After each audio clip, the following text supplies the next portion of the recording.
This is originally a post I made on No Sleep due to demand and the fact it got removed for not being for the type of subreddit No Sleep is. I will be posting it here. I've always had a really spark sparked interest in what is commonly known as the deep web. For an explanation on the deep web that I have found to be helpful, feel free to go here. The point of this post is not, though, to act as a guide to the deep web or to provide an explanation of what it is. No Sleep is a deep web or advice, but a place to share horror stories. And though the deep web has some good uses, it also has an incredibly dark side to it. The dark web is a small corner of the deep web, containing the stereotypical content, bulk drugs, CP, etc., that the deep web is notorious for. I took my first steps into this little excavation of mine into the darkest parts of anonymous sites under the surface of web browsing in an attempt to undermine the stereotype that the deep web is more a home to dark, illegal websites than expected. And now my view on humanity in general has forever been changed. The start of the trip, it took me quite a while, 3 to 4 weeks, to get enough information to start really diving deep into what I will now refer to as the dark web. The small corner of the deep web that is basically a house of horrors. Lots of talking around, hunting information from chat rooms, and taking lots of notes. Even had to make a couple of phone calls to some more than shady individuals. Not a comfortable experience. By the end of my trek of gathering as much information possible at the time and getting a good contact list, I took my first steps into the outer layer of the dark web, so to speak. The hard part is that once you get deeper, a lot of sites have ever changed URLs. Extensive inv- invitation quiz, right? And at times pricey entrance costs that may or may not end up as cash spent on a phony operation. A lot of it is luck, meeting people at the right time and place and taking good notes. I had a good streak of luck and took good notes, enough to get me to the places I entered.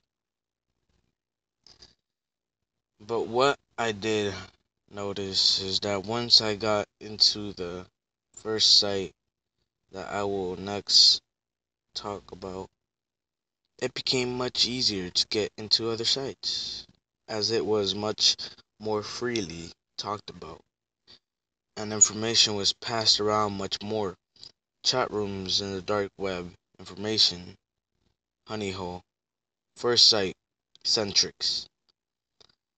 I knew I had broken the barrier when I got into Centrix.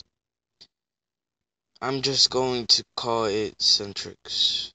and leave out those annoying little brackets that are annoying to type. Back on track, Centric was one of the more well-known general markets, so to speak. A little example to compare it to would be Agortha or Silk Road. Now Centric, from what I hoarded via lots of questions on the chat room over the course of a couple of days, has been around for about 11 months and has been untouched by any means of being shut down. Which surprises me because it has everything from Agortha and Silk Road, but a much greater extent and a lot more variety. Which some sites dedicate their whole selling product to be. Centric had subcategories for just a brief few examples: snuff films, bulk drugs, all varieties, fake everything, IDs, licenses, you name it. A very censored section of CP, various illegal obtained memberships, Netflix, porn, etc. The list goes on and on. Another thing that is a bit chilling is the fact that they took a great effort to crack down on scams. The big deal on sites like Agartha or Silk Road, they have a lot of scams vendors. This site didn't, and they had a lot of proof to back it up that I will not go into detail on. Samples, intros, etc. I also met a guy in a chat room that was nice as far that goes for an active dark web user like himself, who verified hashed some of the links I had collected and gradually sent me in the direction of other sites for my personal use. This was great help and led me to my next site, which from the illegality and general moral of the site is what I consider the next layer or gate into the dark web. Second site, Brick Warehouse, OTC. Yeah, a site with a normal-ish name, Brick Warehouse, was actually quite fascinating. Not horrific to an extent, but had different kind of dark backlash. Brick Warehouse, a virtual warehouse of textual guides, notes, leaked documents, torrented books. One that was released online a day after it was published. Quite a popular author. Now, at a summary, this might seem alright, but taking into account that the guides include things like how to make a drone-based homemade explosive and how to kidnap adolescents in their sleep. Illegal leaked documents galore, anywhere from US classified cases to foreign affairs. Foreign affairs. Also include guides on illegally modifying weapons, joining terrorist groups, guides to scripting and nulling bank So on and on and so creepy. And where I found it necessary to post this on No Sleep, the site with no name, I got access to this site, which I consider to be the start of the darkest web. Phew, that is a mouthful. From Francistern 344, who is in the chat room on Chit Chat, a very common deep web chat room site that most of you have probably already stopped in. Well, talk comes to talk, and we end up the topic of snuff films. How common they are, where they are usually filmed, and why, etc. I get his trust. We resumed this chat in a private room that he had 0.10 Bitcoin for a private chat room. And keep in mind that only getting information was my main reason for chatting. I'm not into snuff films, though they do fascinate me. We talked for a good 20 minutes before, without me having to even ask, hooked me up with a site. We are just going to use a tidbit of the site's all number URL to name it. So 5611 it is. Now this site 5611 required an invite, extensive registration, questioning, and a one-on-one meeting with what I assumed was a site director slash Adam. He or she was one harsh motherfucker, and the stern punishments for breaking the site's rules laid was laid out. The guy who invited me, for friend Cestern 344, I guess, was a long timer on 5611 who had permission to let me take a tour of the site. Now, I did ask for a formal site name for future reference, aka so I didn't have to name it 5611. And he said that the site had no name, and that it was purely based to display its content and moderate membership.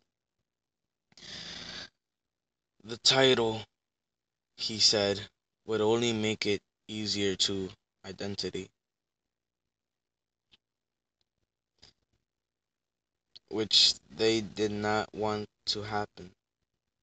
5611 had a small membership that, he said, the runners of the site tried to cater to very fondly, as a membership is 1.588 Bitcoin monthly, approximately $355 USD. Upon entering the site, I had to check out the "Are you older than 18" box for the fifth time since I started getting signed up. Finally, I was in. The site's design was bland and blocky, with a pure white background and very blocky.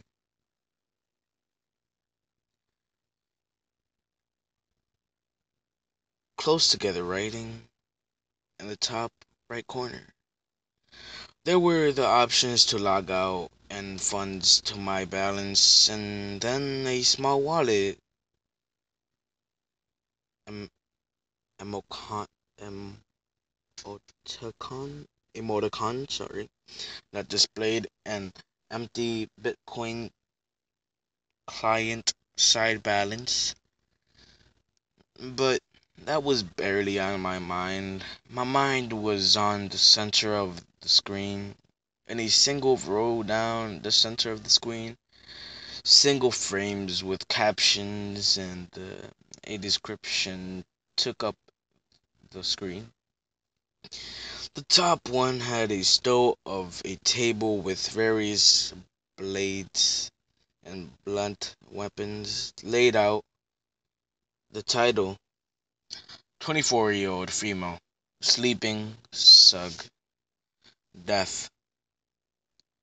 With a 2.25 Bitcoin price tag along the side, a timer in green text was counting down: 11:51, 11:50, 11:49. Under the timer, in the same green font, was 78 or 78/100. A couple of seconds later, the 78 turned into a 79. Realization hit me in the face like a bat. This was a paid snuff site. With a shaky hand, I scrolled down through the seemingly endless snapshots and captions. One caught my eye. Quick watch: homeless, 0.22 Bitcoin. Large view, low quality. It was like an attention whoring YouTube title, but it seemed to be working. In the eerie green font, 783 slash 1000 was displayed. A jaw-dropping number in my eyes. I decided that this needed to be documented, so I did a quick transaction. Put 0.30 Bitcoin in my site wallet and clicked on the arrow to enter. It took a minute or two to complete the transaction, and after about a 5-minute buffer, I was in the showing. There was no chat box, only a slightly lighter border of gray and static. The same green timer was now in the bottom right of the screen. 3, 2, 1. The squared blurred, revealing a city street. What seemed to be Arabic writing was on various shop walls, shop signs, and advertisements. Light from a street post gave a fuzzy glow to the scene. The cameraman, from the position of the camera, seemed to be leaning against a wall. The shot focused on a dinky red junker on the street's curb. From the side of the camera's view, a gloved finger points toward the entrance of a dark alley, where a man lays on his side, like breathing power of rags. Obviously homeless and alone. The figure makes a motion towards the car, and three men quietly exit the car and walk along the storefronts towards the sleeping homeless figure. The quality is totally shit, but the scene can still be made out and is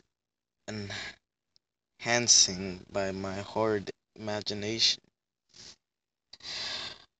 about what is to come. About 5 meters from the homeless victim, the lanky group of thugs pull out plain white theater masks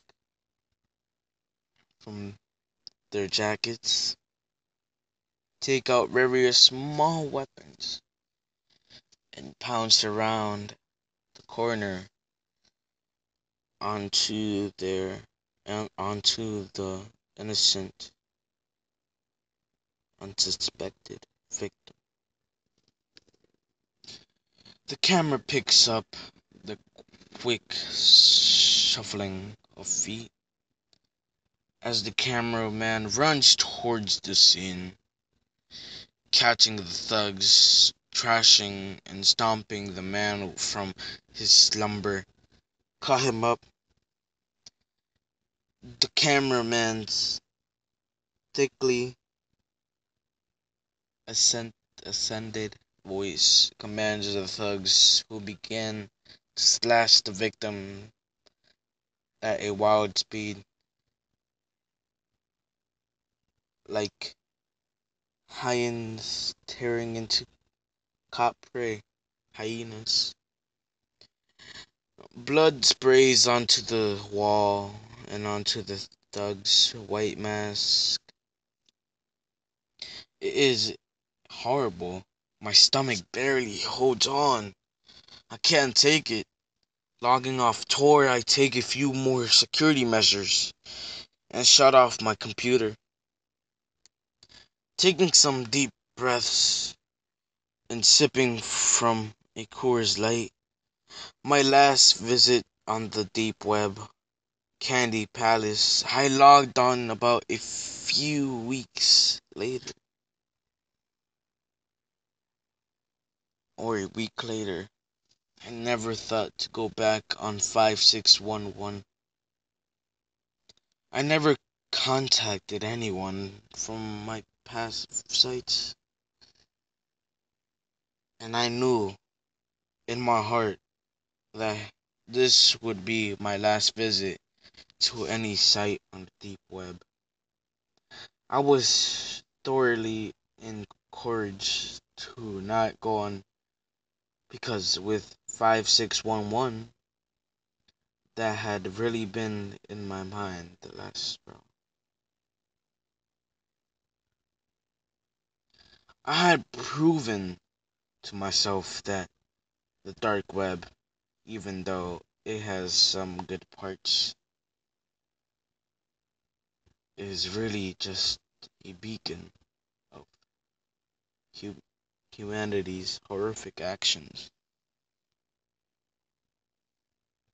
I had proven to myself that site like 5611 and the other sites exist, but I just felt the need to cover the last huge part of the dark web that is, in my mind, the worst of it all. Child pornography.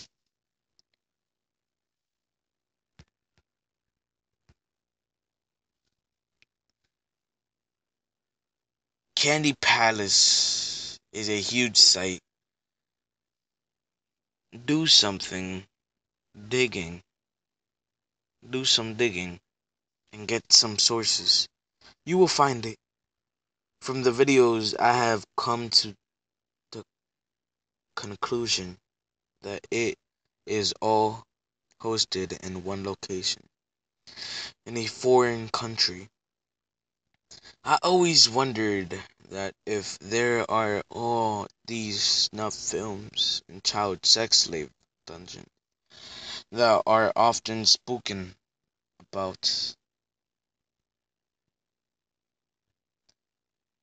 that there would have to be a suitable amount of missing children cases and unsolved murder cases to go along with them. Some research and child porn directors wait some researchers and asking around concluded that many of the filmed murders and child porn directors rings are in fact a foreign country. We're getting away with these kinds of actions is a piece of cake, in the words of an aspiring director in a Candy Palace chat room. I would not go into specific detail about any one video on Candy Palace. Only will lay out some basic stats and descriptions and let you know you find the rest if you so please. The main chat room had several hundred chatters in total between the various sub-chats. They actually had a very detailed profile of each child. An example was Tatasa. Tatasas. Tatatas. Tatas. Whatever. I butchered that name. Sorry about that. 99 years old, black hair, and then included a list of, if I remembered correctly, 83 videos she starred in and content. The children were usually smothered in makeup and besides, for what seemed like a designated 2 to 3 stars, not extremely psychically, physically hurt via evident beating, double penetration, blinding, gay, forced one-on-one, knife, roleplay, chamber, and dungeon were the top video tags. Each video has 1 through 2 plus tags. If I remembered correctly, there was a total of 17 stars. Nobody ever brought up anything about if they are kidnapped, imported, imprisoned. All anybody cared about was watching. So getting information on that topic was hard. Most of the scenes are in various sets, such as aero-styled dungeons, surgery rooms, etc. No no grimy bedrooms or warehouses or basements. Nothing that fits the common stereotype. It was basically Pornhub with a pink, white, black color scheme. And 6 to 12-year-olds. It is a nightmare. Conclusion. I never look at people the same anymore. Throughout taking this research orientated trip through the dark web, my view on humanity has been changed. Every video I watched in this name of research chinked away at my emotions. often left me crying. Curiosity broke me. And it has been nearly a year since I have full recovered. This is my, I guess, case of file for my research on this subject. Now, before you launch, tour, and find these sites, please know there is nothing enjoyable, entertaining, or at all suitable content on these.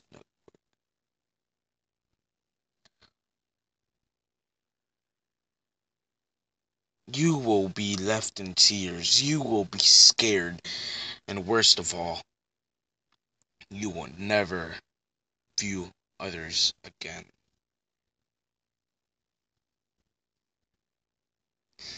Please refrain from PMing me about this subject unless you have certain details or past experience you would like to privately share. Edit wow. Edit wow. Woke up to 34 comments in my inbox. Thank you guys for all the feedback. Good to know that at least I went through this for something. Edit. This worked out much better than I anticipated.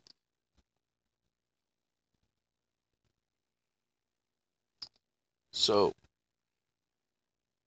yeah guys, if you guys enjoyed this video, please leave a like and subscribe for more chilling content every day.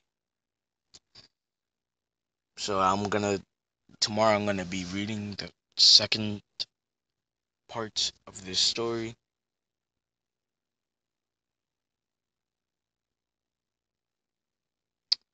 So, yeah, maybe, wait, I'm gonna be reading another scary story because there's no other second part. That was a different thing. But, yeah guys, see you guys in the next video, and peace out.